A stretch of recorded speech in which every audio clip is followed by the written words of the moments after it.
We're here to idea everyone, to fire up your curiosity and connect you with the people and ideas that shape our world. Watch, listen, understand, connect, create. Let's move the human story forward together.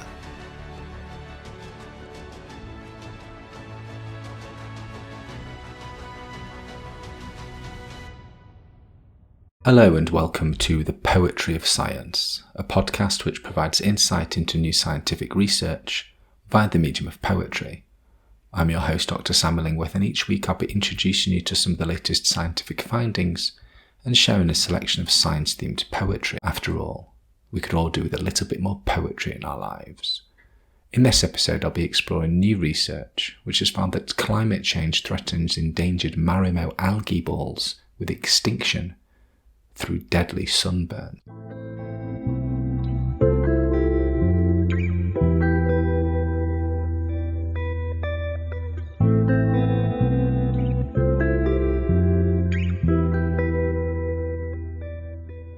Balls of sunken green sloshing in the sesh, velvet bouncy growths seeking shade beneath the frosted roofs of floated, breaking glass.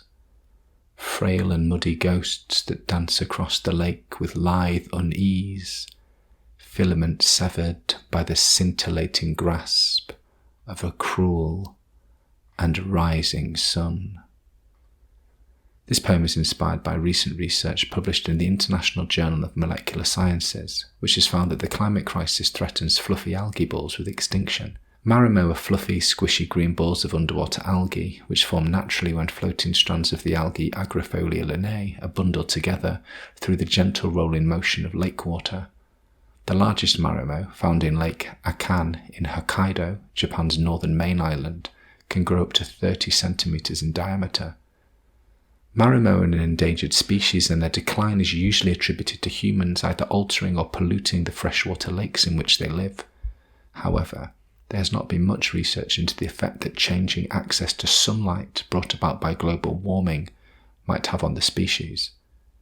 In this new study, researchers visited Lake Akan's Churai Bay in winter to measure the temperature and light intensity underwater, both with and without ice cover. Normally, any Marimo in the lake are sheltered from too much winter sunlight by a thick layer of ice and snow, but the ice is thinning at the site due to the climate crisis. The researchers removed algae strands from the Marimo balls and tested their normal photosynthetic ability. They were then placed in containers in ice under artificial light, which was adjusted to shine at different intensities for different periods of time. The results indicated that the algae could survive bright light for up to 4 hours and would then recover if placed under a more moderate light for 30 minutes. However, the algae died when exposed to bright light for 6 hours or more. These results suggest that photoinhibition, the inability to photosynthesize due to cell damage, is likely to be a serious threat to the Marimo in Lake Akan if global warming leads to further receding ice cover in the region. Now that you've heard the science, let me read the poem to you again. Balls of sunken green sloshing in the sesh, velvet bouncy growth seeking shade beneath the frosted roofs of floating, breaking glass. Frail and muddy ghosts that dance across the lake with lithe unease, filament severed by the scintillating grasp of a cruel and rising sun.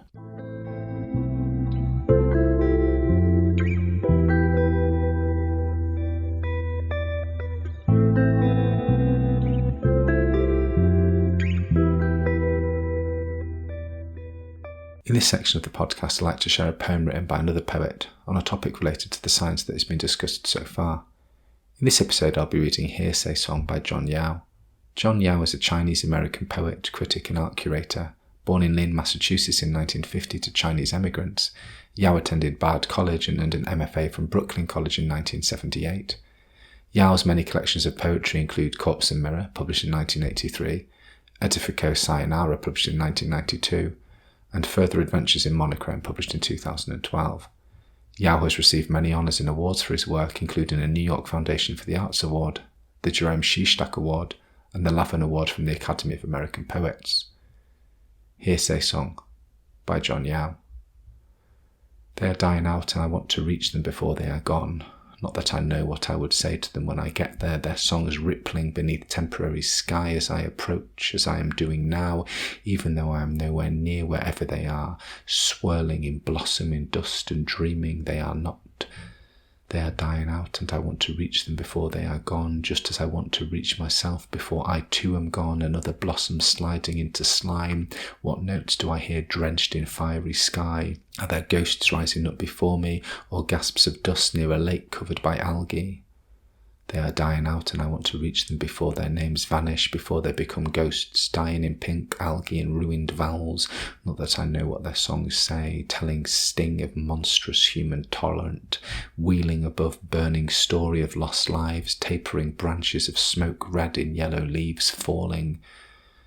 They are dying out and I want to reach them before my name joins theirs in plastic matrimony, before a blue-eyed undertaker powders my nose, or I turn to powder in squirt gun of unprofitable insects, secrets folded away, never rinsed in scum corner, history erasing traces of its nothing new.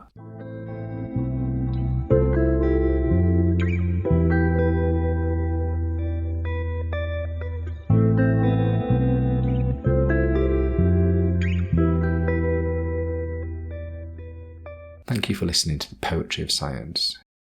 Thank you very much for being with us for this episode of the ideaXme show. ideaXme is a global platform. Our mission is to move the human story forward by sharing knowledge of the future.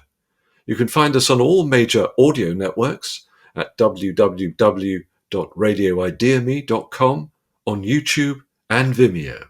Please subscribe.